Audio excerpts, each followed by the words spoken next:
A few minutes to get logged on, and then we'll get started today.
I think there might still be a few folks trickling in, but I will go ahead and get things kicked off today. I wanted to say welcome to our grant recipients and our partners, and thank you for attending this session today.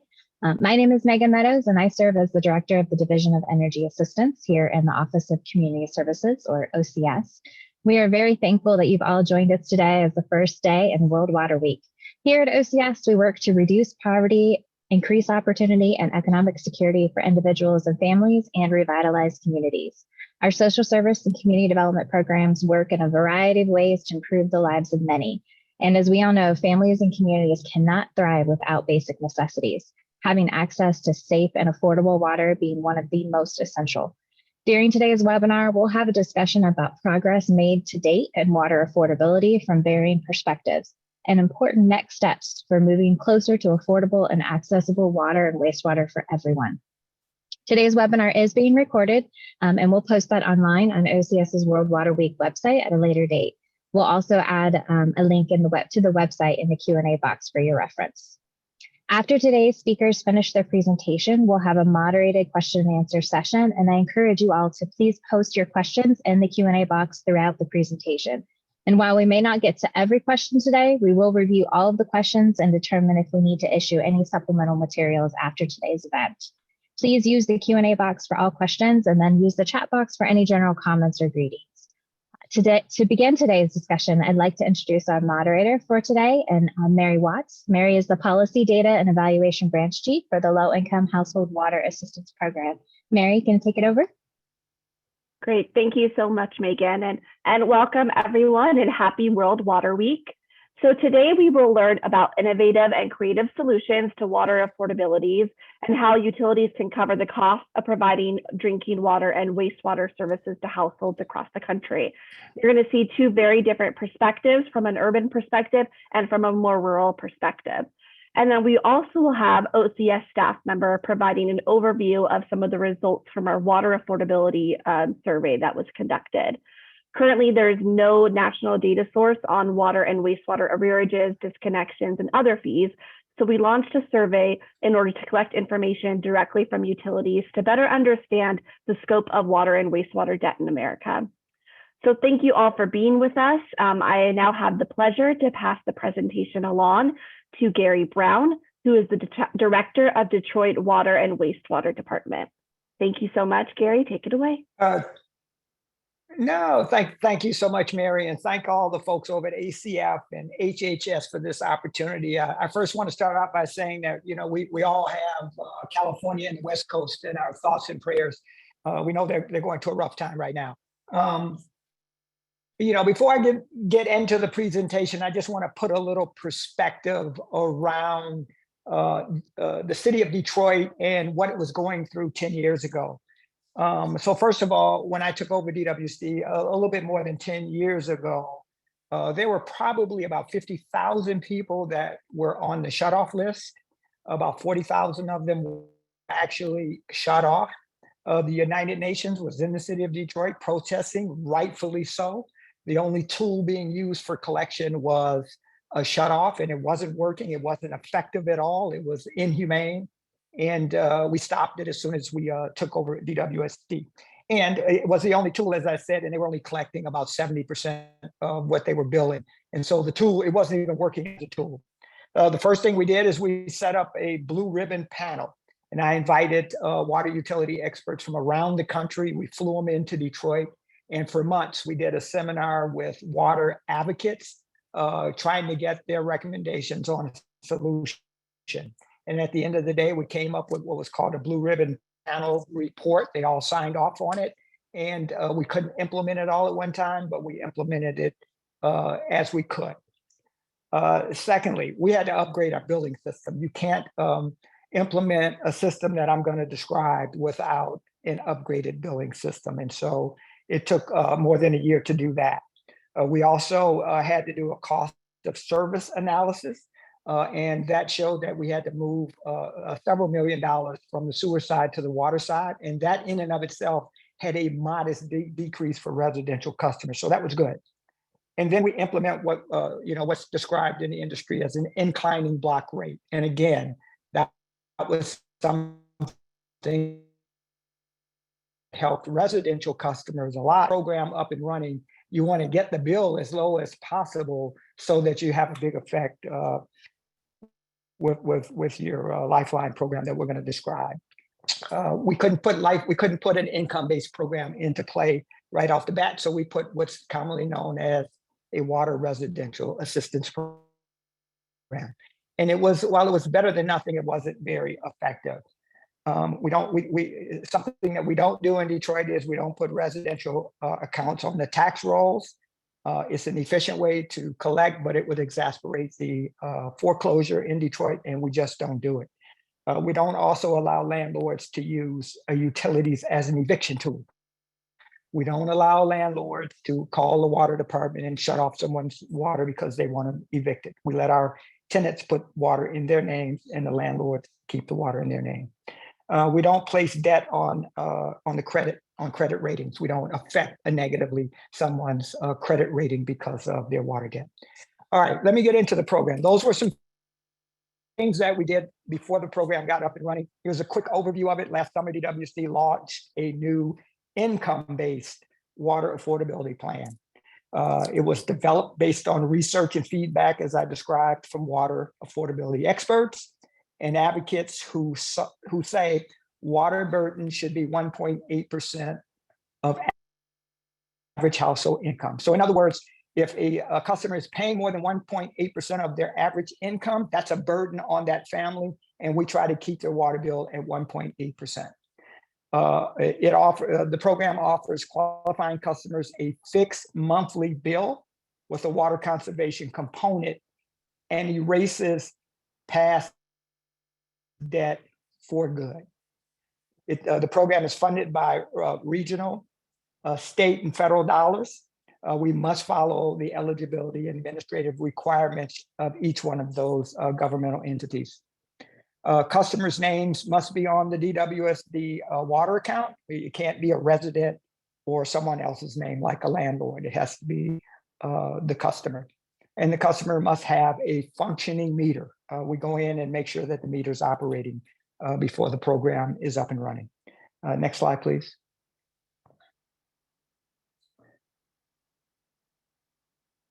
Okay, there we go. With the DWSD Lifeline plan and the 1030-50 plan, that number 21,000 is not accurate. It's more like 25,000 today. Detroit households are protected from water shutoffs. In the Lifeline program, we have more than 22,000 customers enrolled. In our 1030-50 payment plan, and that's a payment plan for those that don't qualify for assistance, their income is too high. We have more than 2,000 customers in that plan. And then we have 156 pending applications. And what's important about that number is as soon as you call and say you need help, whether you're in the plan or not, as soon as you make that call, you enjoy the benefits of a moratorium and you will not be shut off.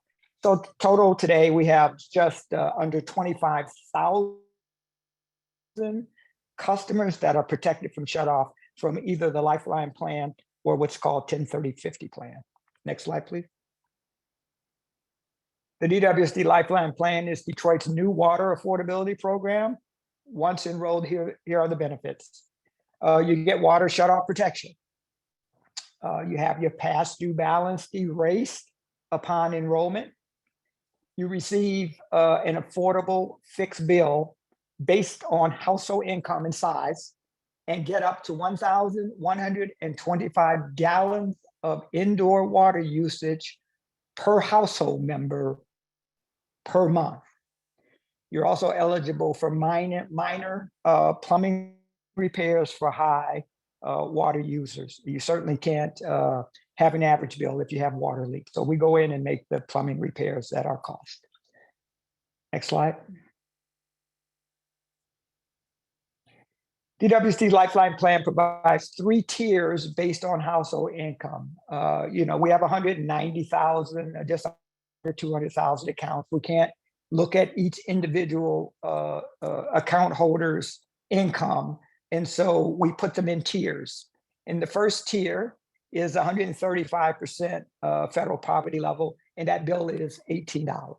And you could have a family of 4 making $36,000.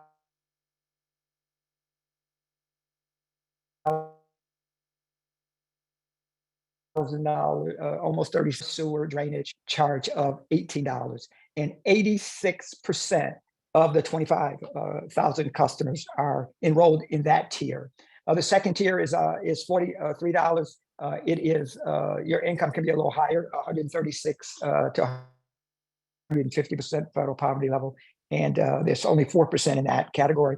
And in tier 3, 150 to 200% of federal poverty level, your bill is $56 all in, water, sewer, and drainage. And we have about 10% of our customers in that program. Next slide, please. Enrollment and water use based on household size. This was a big contention with our water advocates that we weren't allowing enough water for family to sustain themselves with. And here we have a slide that shows if there's a household with 0 to 4 members, they get 4,500 gallons of 6 CCFs. And then we see what their average use is. Their average use is just over 6 CCFs. And we have 93% of our customers in that category. So they are able to stay within the 6 CCFs. The next highest is 7%. And that's a family with 5 or 6. And the water usage goes up. They get 9 CCFs. And then, as you can see, 7 to 8, 9 to 10, 11 to 12 members in a household, very small numbers in the city of Detroit. But you can get as much as 13,500 gallons and still stay within the tiered amount of water without going outside of it. So there's plenty of water. There's not enough water if you're going to wash cars or, it's hot outside and kids are taking showers outside in the water. There's not enough water for that, but there's certainly enough for household usage. Next slide, please. The unprecedented outreach effort includes the following, and efforts continue.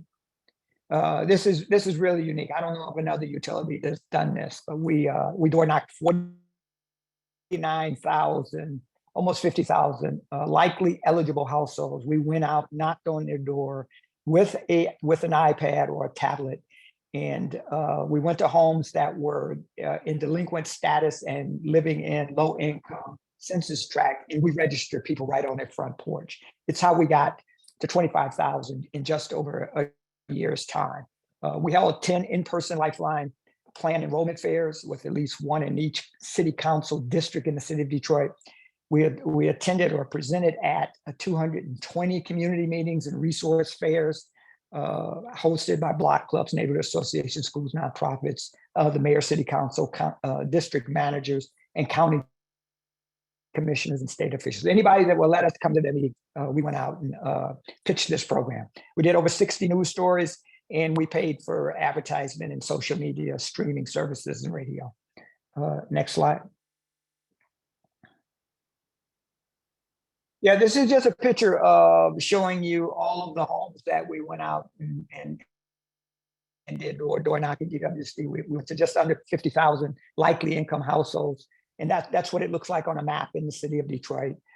Again, it's targeted. We went out and we knocked on the doors of people that we know are behind in their bills and live in low income census tract area. I just think you have to be very targeted. To throw a net out, you'll just get a lot of people that don't qualify to get into the to try to get into the program, and you're wasting a lot of dollars and resources in telling people that they don't qualify. However, if they're still in need of help, we still have the 10-30-50 program for someone that won't income qualify for this $18 program. Next slide, please.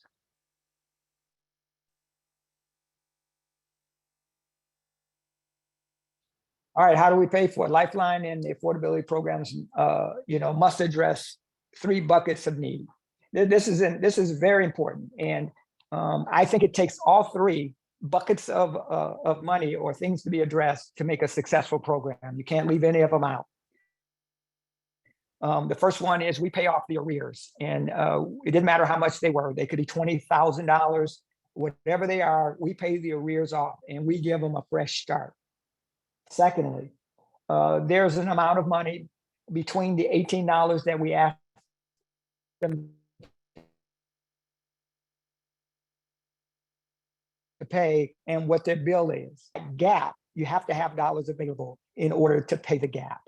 That's the most important bucket of money that you need. The first bucket, you only do that one time. And so we were able to use some federal funding that we got out of the Biden administration to pay off the arrears. But you need that gap funding ongoing. And then third, in this bucket, these dollars don't have to come from your affordability dollars. They can come out of home repair programs or something else, but you got to go into these homes and you got to fix the plumbing issues to get them to an average bill, because if they've got plumbing issues and they're just running up large amount of bills, there'll never be enough money. So you have to address all 3 in order for the program to be successful. Next slide. All right, and the Lifeline Plan is funded by federal, state, and regional. I've always contended that there are enough dollars in the system. You may have to cobble them together in order to put a program or fund a program. We're pretty proud of the fact that we've been able to do this. We haven't run out of money, and we're looking for a more long-term funding source that is sustainable. But right now, we're getting the money out of a federal pot. State is kicking in, as well as the region. We have a regional water authority in that the city of Detroit participates in, and they kick in about $4 million annually. Next slide.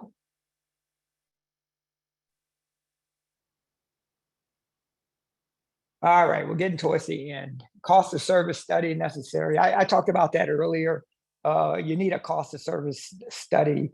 Detroit hadn't done one in 7, 8, 9 years. And when we did do it, we ended up shifting $20 million of costs from the sewer system to the water system.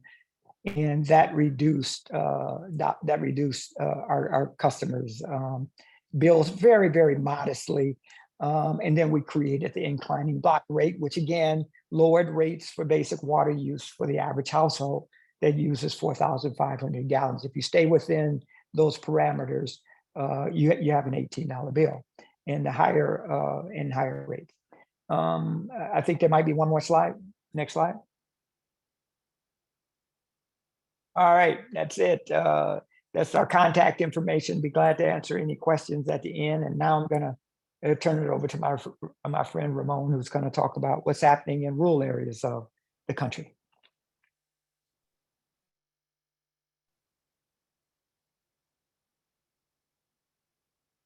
Good morning, Gary. Thank you very much for your presentation. That's really interesting information for the program that you've developed in Detroit. So thank you for sharing that. As my slides are getting ready to be pulled on the screen, let me introduce myself. My name is Ramon Lucero. I am a regional field manager for an organization by the name of Rural Community Assistance Corporation. I'm located in Santa Fe, New Mexico. And my experience in the water sector is I sat on a board, a community water board for about 27 years. And parallel to that, I also worked for an engineering company and provided project management services for that engineering firm, working primarily with small community water systems across the state of New Mexico. So with that, let's go ahead and go to the next slide, please. So RCAC is one of 6 RCAP national partners across the nation. And RCAC provides technical assistance services to water, wastewater communities and other communities as well across the 11 Western states, including the Pacific territories. Next slide, please. These are some of the programs that RCAC offers: affordable housing, community facilities, classroom and online trainings, on-site technical assistance. That's again to water, wastewater communities and other communities, and then income surveys, to name a few of our programs. Next slide, please. I work with a team of 12 colleagues who live and work across the states of New Mexico and Arizona. And basically, we provide technical assistance again to water, wastewater communities. Last year, we probably worked with close to 90 communities last year. Next slide, please. Next slide, please.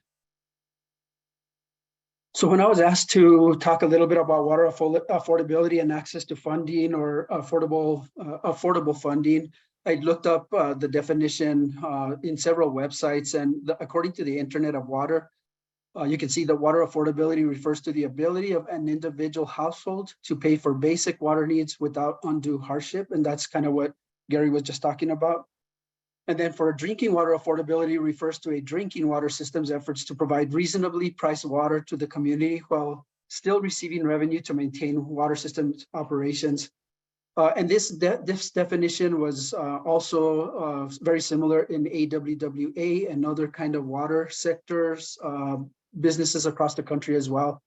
But to give you a little bit of perspective of how complex this is, I'll give you a little example of some of the challenges in the state of New Mexico and Arizona. So in the fall of FY22, our New Mexico governor convened a water task force committee comprised of individuals from across sectors of the state.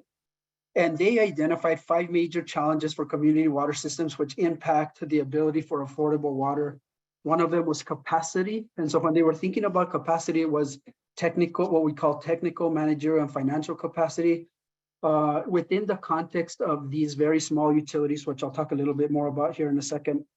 Funding was another great challenge, and access to funding.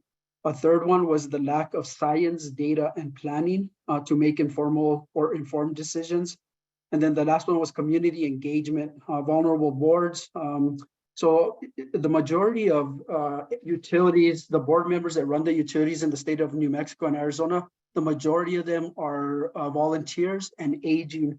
So that becomes a real challenge over time. And then the last one was water conservation. Next slide, please.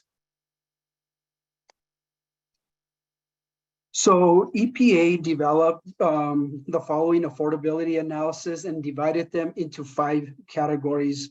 Social economic conditions, and you can see some of the factors that they looked at. So median household income, percentage below the poverty level, percentage of unemployment, and disadvantaged communities. And this has kind of the longest impact to the work that we're doing in the state of New Mexico. So when we're trying to help communities replace their infrastructure, this plays a key role in the amount of loan or grant that they might get for their project. Fiscal conditions, and you can see the way that they kind of talk about that there. And the majority of water systems in Arizona and New Mexico, while we're political subdivisions of the state, we don't have any taxing authority based on the way that the majority of the utilities are organized. And so that creates a real challenge in that we can create revenue through the taxing base. Next slide, please. Eligibility for public funding. So again, credit and bond ratings, priority rankings, and eligibility tests. Again, the majority of community water systems across Arizona and New Mexico don't have a tax base, so then they don't qualify under this particular section. We have some utilities that are called water and sanitation districts, and we only have about 16 in the state of New Mexico out of about 600 community water systems, and they have taxing authority, but it's very difficult to form a water and sanitation district. The next one is financial capacity. And here, this is really kind of the majority of the work that we're doing with community systems and where we have the largest impact in helping communities secure funding so that they can have affordable rates for their project. Here, during the financial capacity assessment that we do with communities, we're really looking at the ratio of revenue to expenditures, the ratio of net income to revenues, ratio of assets and liabilities, and debt service coverage ratio as well, or capacity. And then the last one is housing affordability, ratio of user charges to income, ratio of user charges to income relative to income levels, and percentage of rate increases. And this is where we see rate shock when you have to raise the rates to, to customers to meet up with the infrastructure needs that they have. Next slide, please. So here on this side, I provide a little bit of information about the community water system landscape for the state of New Mexico.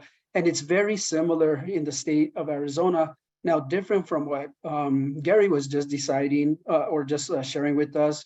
Here we have about 576 community water systems in the state of New Mexico. Approximately 20% of them have less than 3,000 people.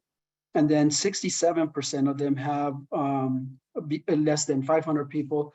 So as you can imagine, the capacity challenges that result from such small entities makes it really difficult to run and operate community water systems. So next slide, please. So again, this is just really a summary of the last slide. So again, approximately 757 unincorporated and disadvantaged communities. Again, the majority of these communities don't have any tax base, and the only revenue that they're bringing in is really from water sales.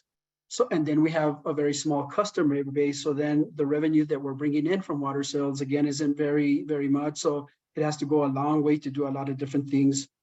And again, just approximately 120 community water systems under 3,000 in population, and approximately 387 community water systems under populations of 500.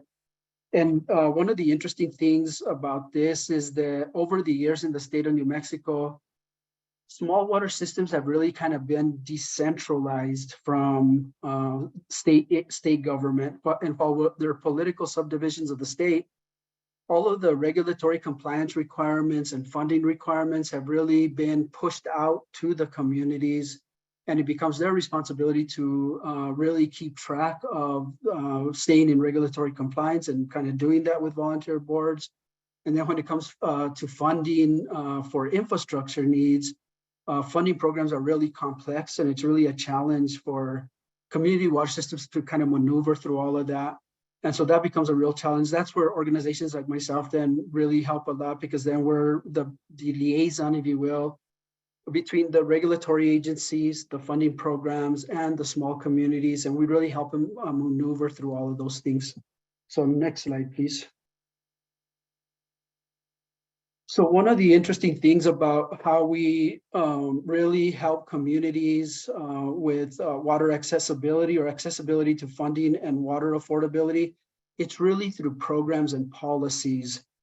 And it's also at the community level when we conduct rate analysis, but it really begins in our particular case with programs and policies. And that's really critical to us because of how small our community water systems are.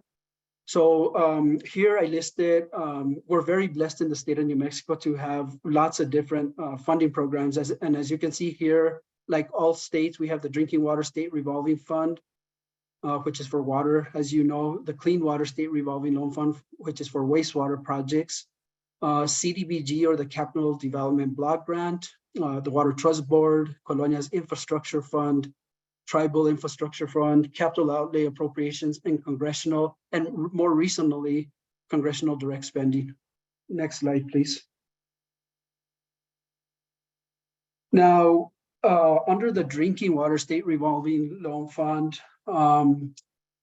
as you know, the way that the program runs is it has an intended use plan, and the intended use plan really begins to create how the program is going to be administered. And what's really important about that is that the intended use plan has a period before it's published. It has a public comment period, and that part is really critical because like from some of the work that we do and other partners in the state of New Mexico, we really partner to try to participate in the public comment process of the intended, before the intended use plan is published, so that we can really try to create a program that is affordable for small communities. And so through many years of advocacy work kind of in this area, then some of the definitions that you're going to see here is a result of a lot of the advocacy work that we've done over the years. So under the 2024 Drinking Water SRF Intended Use Plan, in order to be considered a disadvantaged entity, the applicant's median household income must be greater than 75%, but less than 100% of the national median income. And then if we skip down to the disadvantaged entities, so then what that results in is they receive an interest rate of 0% over the entire loan of the entire loan portion. And when provided in the capitalization grants, which is taking SRF funding and putting it into the state SRF program, the subsidy in the form of principal forgiveness then is up to 50% of the loan. Now, from an affordability standpoint, for very rural and small communities, that is incredibly critical, because then that's going to initially then really impact, a lower rate at the end user, if you will. And then to be considered severely disadvantaged entity, the applicant's median household income must be 75% or less of the national median household income. Based on the most recent 5-year average of median household income from census data or through a survey acceptable to the new NMFA, the New Mexico Finance Authority, which is the program that administers this funding. And as a result of that, then similarly, they receive interest rates of 0% on the entire loan portion. And the principal forgiveness on that loan is up to 75% of the loan. So again, just a great way to, develop policies within the funding programs that really kind of drive the cost down for communities or community members in small communities. Next slide, please. So Section 1452 of the Safe Drinking Water Act requires not less than 12% and up to 35% of the SRF or State Revolving Fund capitalization grant to be used to subsidize disadvantaged projects. So right in the Safe Drinking Water Act, it steers the funding from the State Revolving Loan Funds then be used to subsidize disadvantaged projects. So again, another way to really drive the cost for the end user when they're taking out funding for their infrastructure projects. And then subsidies apply to SRF-based program and BIL supplemental funding. So BIL is a bipartisan infrastructure law. And that's the law that, as you all know, that the president signed a couple of years ago, which brings lots of federal funding into the SRF programs. Next slide, please. So additionally, again, in the intended use plan, green and regionalization projects receive subsidies as well. So green projects are provided an additional 25% principal forgiveness. And green infrastructure includes water conservation and energy efficient projects. So if you take a severely disadvantaged community and they have which would qualify for 75% subsidy principal forgiveness, then they could get an additional 25%. So you could theoretically get 100% principal forgiveness on a project, on a community that's severely disadvantaged and has a green project. And then the other one is regionalization. So in the New Mexico, again, intended use plan, regionalization approved projects are eligible for 90% principal forgiveness. And one of the things that a lot of the work that we've done in New Mexico over the years, probably over the last 10 years, is, as I was saying, we have lots of small communities out there and who don't have the economies of scale and are challenged with, the kind of, making sure that they have enough funding to operate their systems and get funding for infrastructure work as well. So over the years, the SRF program and many of our other funding programs really incentivize the idea of regional collaboration amongst community water systems that are in a similar region, so that they can create the economies of scale to operate their system efficiently, hire operators, hire office clerks or office administrators, but then also to qualify for funding as well. So next slide, please. So those were really kind of like all of the programs and policies that the state of New Mexico has to address the affordability question or access to public funding as well. And so without those programs and without those policies at the local level, it would be really difficult for communities to afford the day-to-day operations of their utility or be able to afford infrastructure work as well. So we have, again, communities, as you saw from some of the previous slides, as small as like 15 connections, and then maybe going all the way up to maybe 500 connections. So again, very small utilities. So anyway, those policies and programs are critical to keeping the cost down for communities. At the community level, then, we also work with the communities to do rate setting. And when we're doing rate setting, we're really kind of asking these questions. Just making sure that everyone's kind of on the same page. First of all, your income comes from the sale of water. And for the majority of community water systems, that's the only revenue base that they have. So do they understand how much their water actually costs?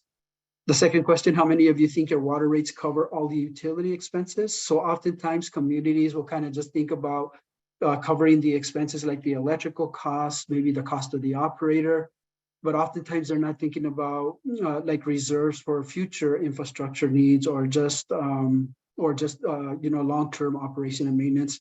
And then the last one, how many of you think you need to increase rates now? And again, depending on the perspective from the communities, some might feel that they don't need to do that, and while others might be a little bit more informed. And so then it's a question about how much then. Next slide, please. And then we just, again, talk with the communities about why adequate rates are important. And some of the things that we talk about then are promotes delivery of safe drinking water. And that's really interesting in that sometimes the challenges that small communities face really trumps, if you will, the idea of safe drinking water. So there's so much focus on the challenges that we kind of forget that, these volunteer boards who are aging have been providing safe drinking water for years and years, but it's kind of something that seems like in the background as opposed to being in the forefront. So it's really kind of interesting that way. So again, we just want to make sure that as we're working with communities that we're really recognizing the leadership that community members take to provide safe drinking water to their communities. The other one is promotes delivery of adequate quantities of water. We need to promote compliance, regulatory compliance. In the state of New Mexico and Arizona, if you aren't in regulatory compliance, you cannot receive public funding until you come back into compliance. Now, again, make sure that rates cover debt payments, encourages conservation, and then encourages economic development. Next slide, please. Again, some of the basic rate setting principles that we talk about. Gary kind of covered this a little bit in the rates that he was presenting, the different tiers. But the rate should really cover the full cost of services. So that's operator, administrative staff, reserves for operation and maintenance, and for debt, and then also for infrastructure funding as well. That it's fair and equitable. Because based on a different range of users across a utility, we want to make sure and create a rate structure that is fair and equitable to everyone across the community. It's based on good budgets, so lots of good financial information so we can create good budgets. System revenues pay for system expenses, pretty basic stuff, but again, really important for all of us to understand. And then that the rate structure is really easy to understand, easy to administer, and it's reviewed annually. Next slide, please. And then once we do that work with the community, then we encourage them to kind of look at these managerial and operational affordability tools. And one of the most critical one is just having the community adopt an annual consumer price index rate adjustment to their rate schedule.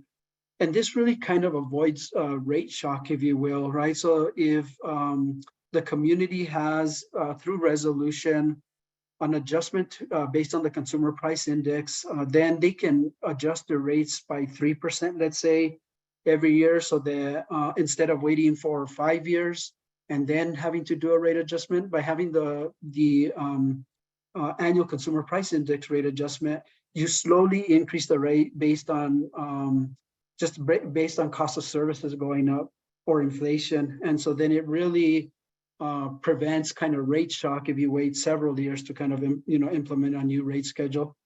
And then again, just budget setting, financial monitoring, internal controls and reserves, asset management planning, understanding your assets so that you know when you might have to replace them, infrastructure capital improvement planning, water conservation, proactive operation and maintenance, which really saves you a lot of money in the long run, and then maintain regulatory compliance.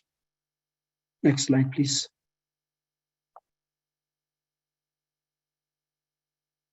And then lastly, for community members who are having a hardship, then the New Mexico Human Services Department has the Low-Income Household Water Assistance Program. This is a temporary federally funded water assistance program. It's intended for low-income families to help offset the cost of water and wastewater bills. Payments are made directly to the utility, and eligible households may receive up to $1,500 for reconnection of services or arrearages. And I think this is my last slide. So with that, at the appropriate time, I'll stand for any questions. Great. Thank you so much, Ramon.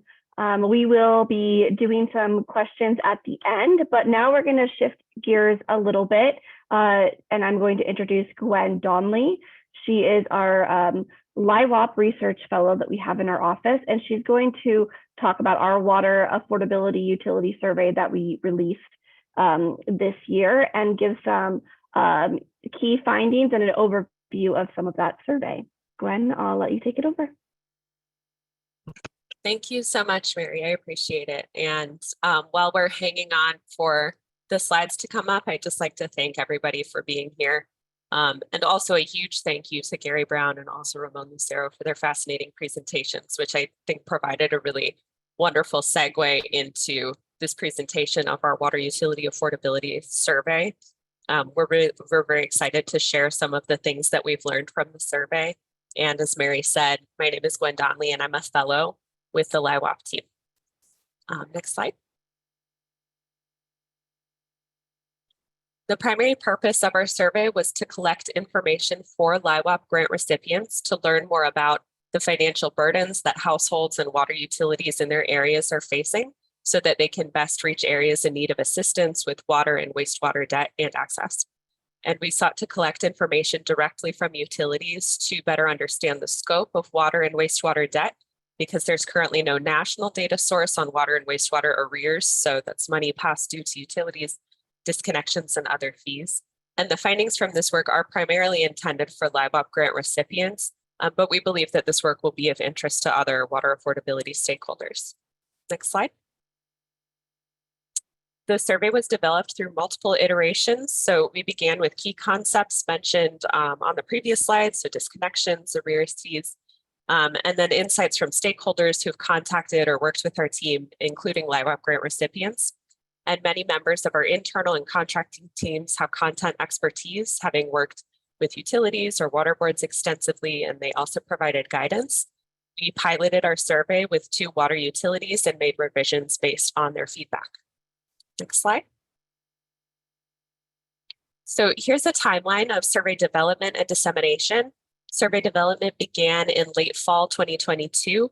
In winter, we submitted our materials to the Office of Management and Budget to meet the Paperwork Reduction Act requirements. We received approval in late winter and began outreach immediately thereafter. Groups we focused on for outreach included advocacy organizations, rural water associations and organizations, national and regional water associations, conferences, and LIHWAP grant recipients.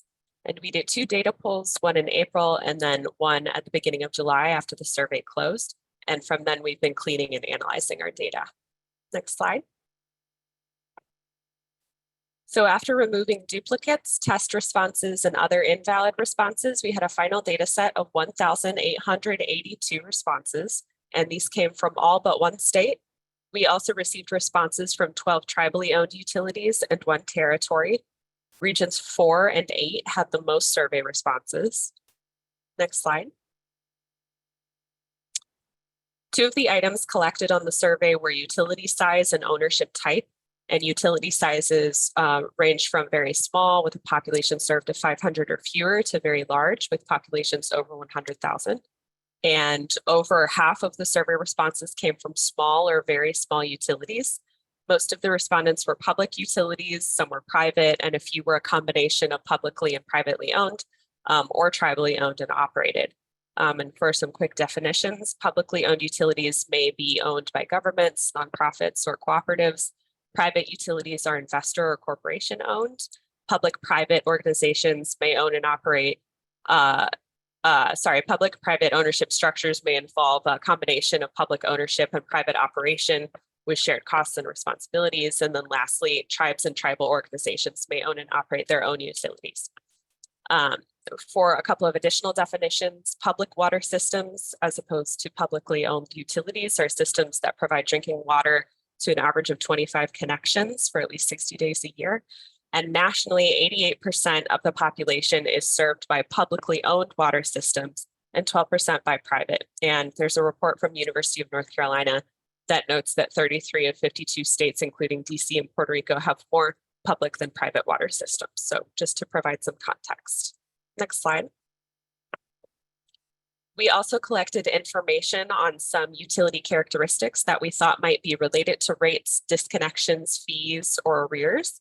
And some of these variables included administrative staff size. So most utilities who participated had an administrative staff size of less than 3, service area in square miles to get at potential infrastructure costs, and water source. So groundwater, surface water, or a combination. Next slide.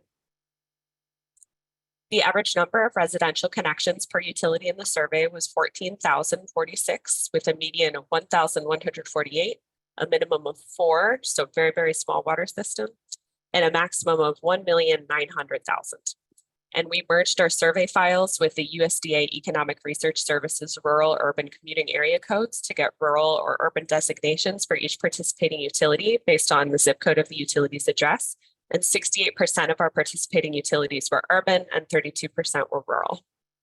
Next slide. Because of incomplete data from respondents about water and sewer rates and time intensity of rate data cleaning, we randomly sampled 200 utilities to reflect the national distribution of utility sizes, meaning that smaller utilities were oversampled from our survey. The average monthly water cost was $126.20 with a median of $113.58, minimum of $31 and a maximum of $696.39. And this is based on combined water and sewer costs at 10,000 gallons of usage per month. Arrears and rates were significantly associated, as were fees. Percent of customers in arrears was not significantly associated with rates, but out of those in debt, significantly more money was owed. And there were no significant differences in rates by utility size, region, rural or urban designation, or other utility characteristics like ownership structure or staff size. But again, this is based off of a much smaller sample for just the rates. Next slide. We also calculated 2 measures of water burden, which reflects the percent of income spent on water and wastewater bills. Because we did not have customer income information, we calculated water burden first based on median household income of the zip code where the utility was located, and then based on income at 75% of the federal poverty level. And for the latter, we chose this threshold because based on LIHWAP's annual report data for fiscal year 2022, 53% of the households served fell under 75% of the federal poverty level. So based on median household income, the average water burden was 2.7%, ranging from less than 1% to over 15%. And based on the 75% federal poverty level threshold, the average water burden was 7.3%, ranging from about 2% to over 40%.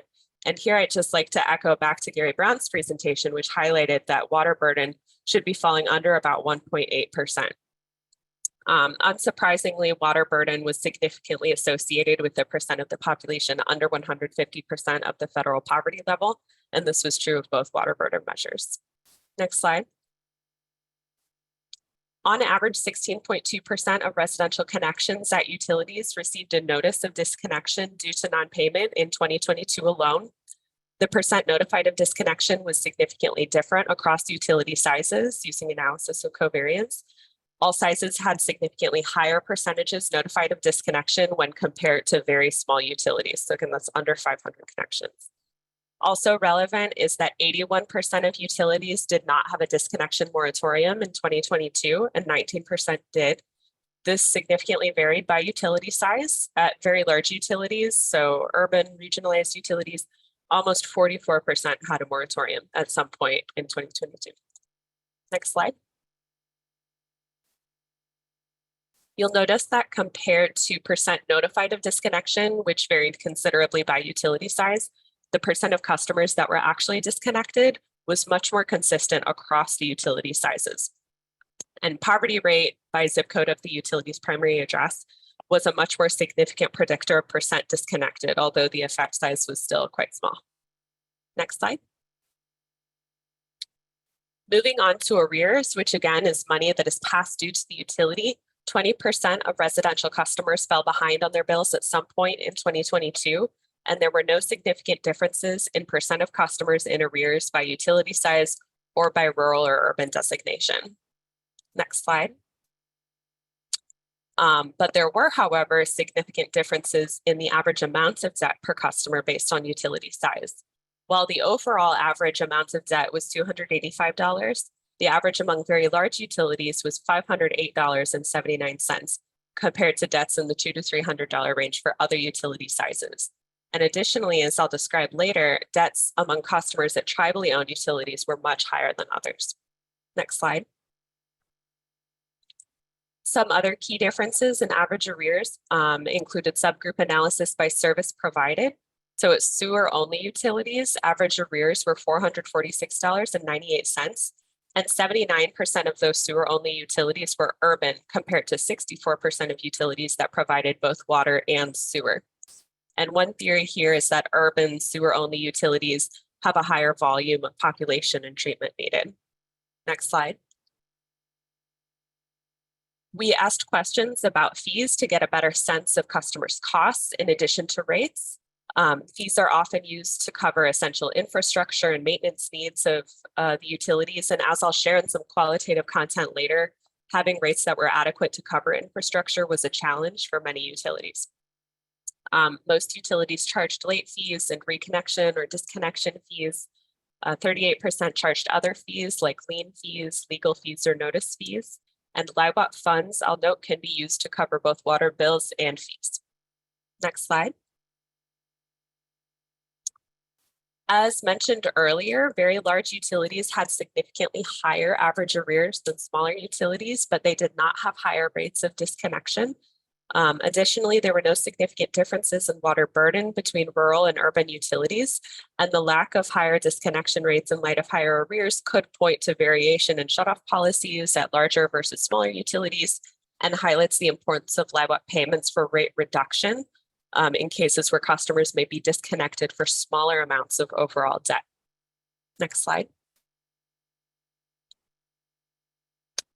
We assessed the utilities that fell above the 75th percentile in our survey's distribution for arrears, fees, and disconnections. And among those with the highest levels of these variables, the average poverty rate was almost 17%. And for reference, the national poverty rate is 12.6%. These utilities were much more likely to be urban than rural. Additionally, we conducted multiple linear regressions to assess predictors of average arrears per customer and found that 92% of the variation in arrears per customer could be explained by rates at 10,000 gallons of monthly usage, late fee estimates, and percent of the population below 150% of the federal poverty level in the zip code of the utility. Next slide. To look more closely at arrears, we mapped them by state, including only states that had 10 or more survey responses that included arrear information. So that's why so many of these don't include data, because we didn't have 10 responses that included complete arrear information. The states with the highest average arrears per customer were New York, California, Vermont, Pennsylvania, and Maryland. And those with the lowest average arrears were South Carolina, Florida, Mississippi, Nebraska, and Alabama. I want to emphasize, though, that this does not necessarily indicate greater burden in states with higher arrears or lower in states with lower arrears, but rather that utilities may have disconnection policies that prevent arrears from reaching higher levels. So to examine this, we looked at disconnection rates in those highest versus lower states listed here, and disconnection rates were much lower in the states with the highest arrears and much higher in states with the lowest arrears. Next slide. We also received responses from 12 tribally owned utilities. Out of these, an average of 3% of customers were disconnected in 2022, while 32% were in arrears with an average debt of over $500. Almost every response was from a small or very small utility, and tribal communities really experience unique challenges with water access that may not be experienced by other types of utilities. So as one respondent in Alaska noted, we are having electricity issues in our community, so our washateria has been closed on and off for many months.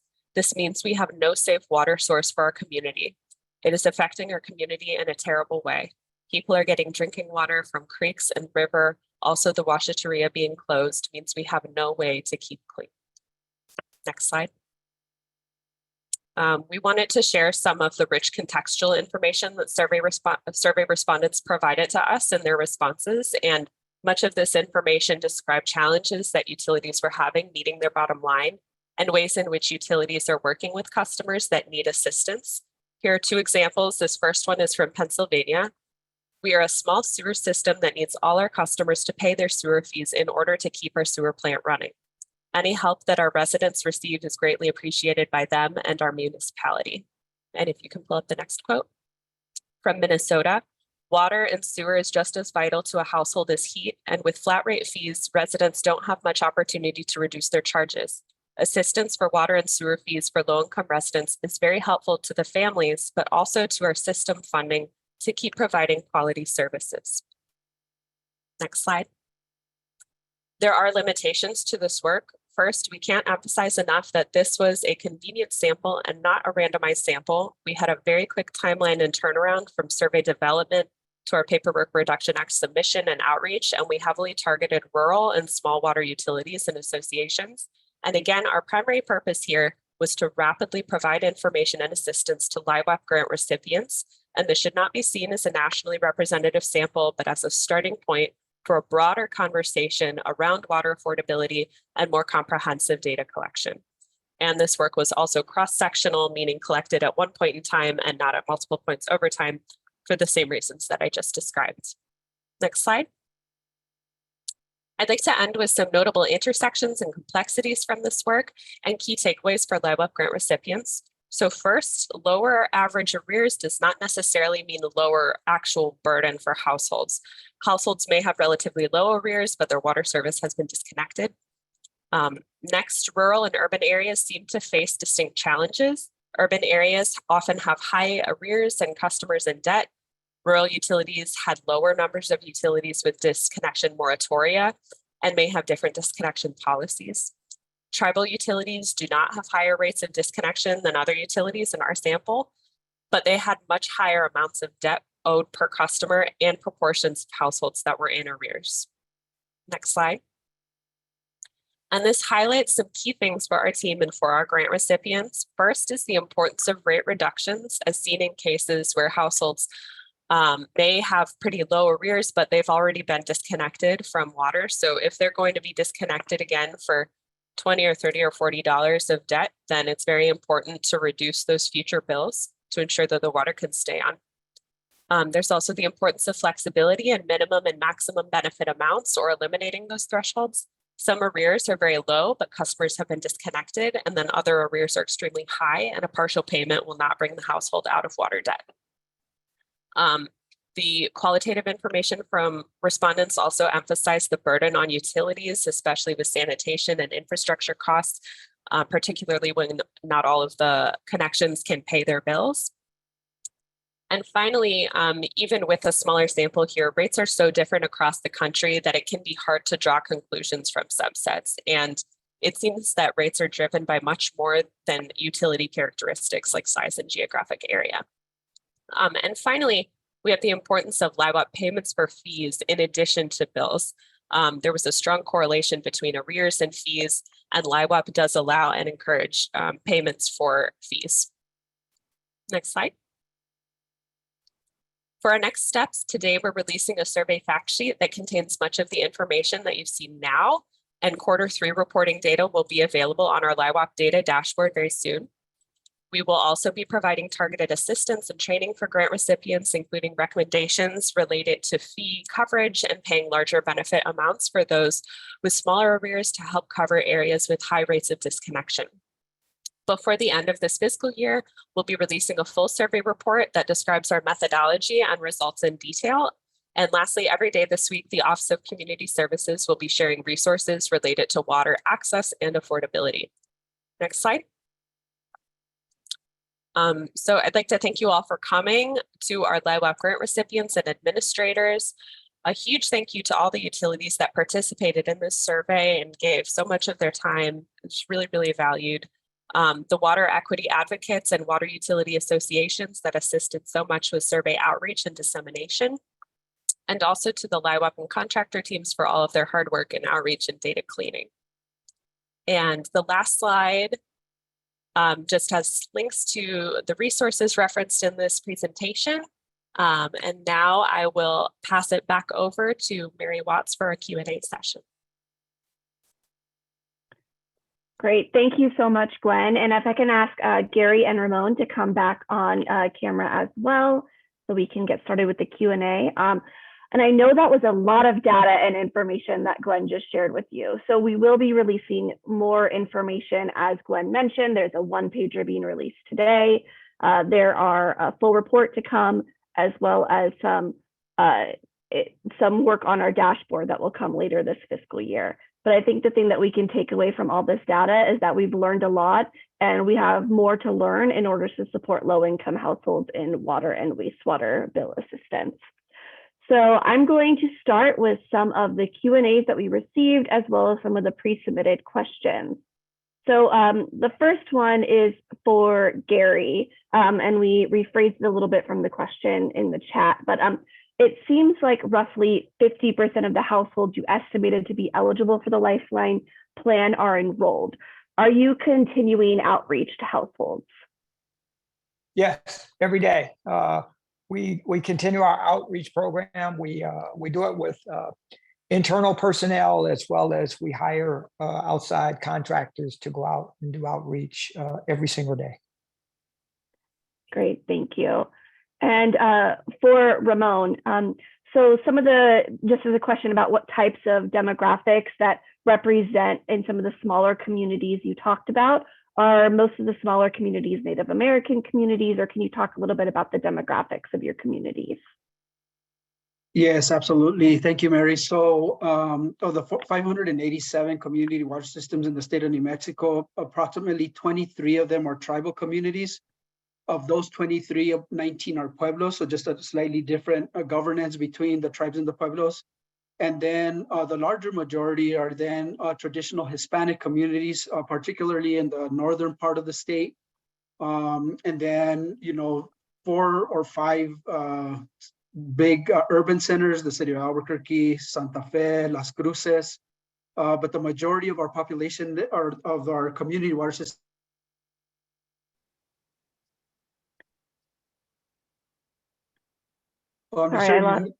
Yeah, let me know if you can hear me. So sorry about that. So again, no worries. Of the 587 community water systems, 23 are tribal communities or pueblo communities. The other majority are traditional Hispanic communities, particularly in the northern part of the state. And then with a few cities, the city of Albuquerque and Santa Fe and Las Cruces, but the majority of our community water systems are really in rural New Mexico. Great, thank you so much. So Gary, another question around your serving of renter households. You mentioned that the accounts have to be in their name. Can you describe the process you did to support rental households for your program? Yeah, absolutely. When a customer comes in to establish an account, we don't allow the landlords to put the water in their name, and we allow the renters to put the water in their name. And we get a social security number. And if the renter were to leave that that property, the water bill would go with them, so that the landlord would not be, lose income. And so what we saw early on was that landlords were using us as an eviction tool. They would simply call us to shut the water off to get people to move out of the home. And so we established a policy where we won't put the debt on the tax rolls, and at the same time, we allow the tenants to put the water in their name. We allow the landlords to put the water in their name, and they can't put it in each other's name. Thank you. So for Ramon, can you talk a little bit about if there are any similar assistance programs to address affordability as mentioned in Detroit to help keep monthly costs within an affordable criteria for rural areas? A lot of the projects that you talked about are really supporting some of the initial capital costs or ongoing O&M. So are there any other affordability programs that you can talk about in rural areas? No, actually, there's not, with the exception of some of the larger cities across the state of New Mexico, which have very similar programs to the ones that Gary described. In the rural communities, we really don't have that type of assistance, if you will, that way. So again, some of the biggest challenges that we're facing is really kind of capacity at every level, kind of the technical, managerial, and financial level. And then that cuts across kind of the entire community. So there's not, so other than just trying to keep rates affordable through some of the programs and policies that I talked about, utilities themselves don't have programs that are similar that way. Well, thank you. And I just, as a reminder, LIHWAP is available for other rural communities as well. So hopefully they're taking advantage of the program. Yeah, absolutely. Can I add yeah, of course. to that? Yeah, there are a couple of things that we're trying in Michigan, the state of Michigan, rural as well as urban area of Detroit. One of them is we're writing legislation with one of our state representatives that would put a $3 fee on every meter in the state of Michigan, commercial, industrial, residential, every single meter, that would collect a pool of money that the state would be able to use for water, residential, or an income-based affordability program such as ours. That's one.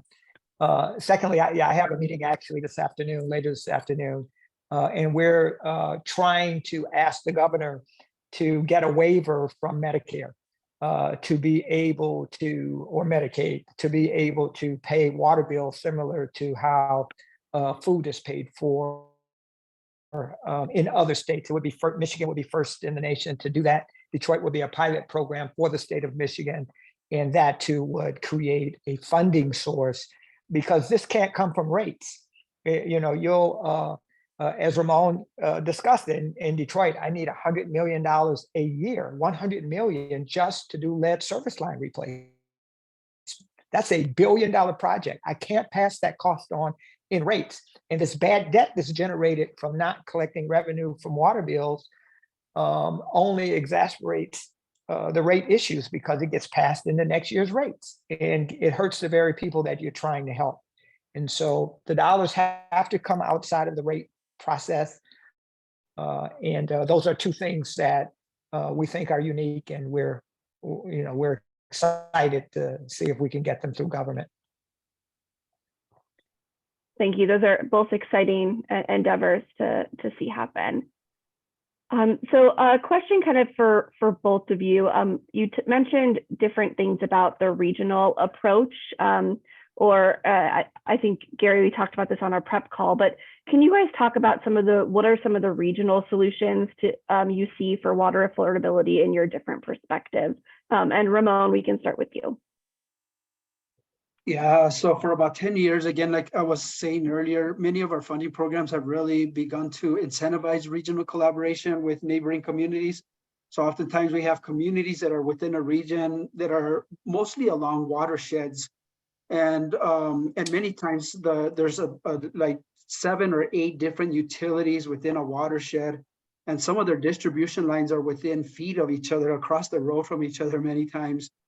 But yet they're autonomous of each other. So over the years, we've been really advocating for regional collaboration.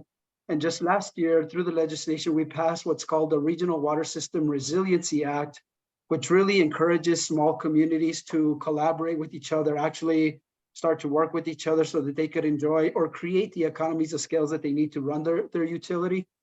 And so as a result of that, then, and lots of advocacy work, all the funding programs are now providing incentives, if you will, to communities who will collaborate with their neighbors. And then the largest cost, like Gary was just saying, for small utilities is that infrastructure cost, right? So most of our systems in New Mexico were built in about 1950. So about 80 years, 75 to 80 years old now. And so we've been doing infrastructure work in segments, if you will, like over the last 20 years, we did lots of infrastructure work, but that's a major cost for communities. So if we can incentivize them to collaborate with each other, it just drives then whatever debt comes with that infrastructure work down, so that to the end user, then it's not so expensive. So yeah, so regional collaboration has really become one of the key ways that we're addressing that. Yeah, I agree with Ramon 1000%. I just strongly encourage EPA to find ways to incentivize smaller communities to merge. Give up, pay them to do it. Make sure that their dollars available for infrastructure if it happens. In Michigan, the Detroit Water and Sewer Department, 60% of the state. And we created a regional authority with 122 different communities, a lot of them small rural communities. And we're able, I sit on the board of directors of the Great Lakes Water Authority, and we're able to share services with 122 different communities that just don't have the engineering capacity. They don't have the grant making capacity to even apply for some of the grants that Ramon talked about in his presentation. So I think the federal government has to do a better job of incentivizing smaller communities and rural areas to merge together, for the common good.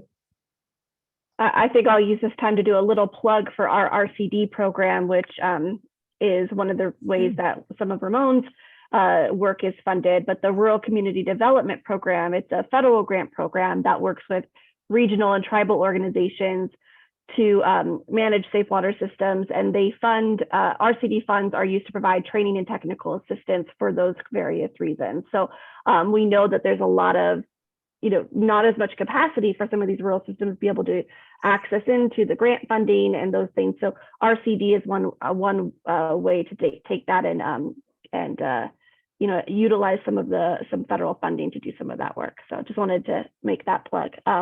But I do have a couple more questions, and then we will end in a couple minutes. Gary, I have 2 questions for you that I think you can answer briefly together. But Sure. What happens if a household goes above the CCFs allowed in average usage? Are they charged at the regular rate for extra water? Yeah, it's an inclining block rate. So the first 6 CCFs is approximately $2 for those every CCF. And so you do pay double that when you go past the 6 CCFs.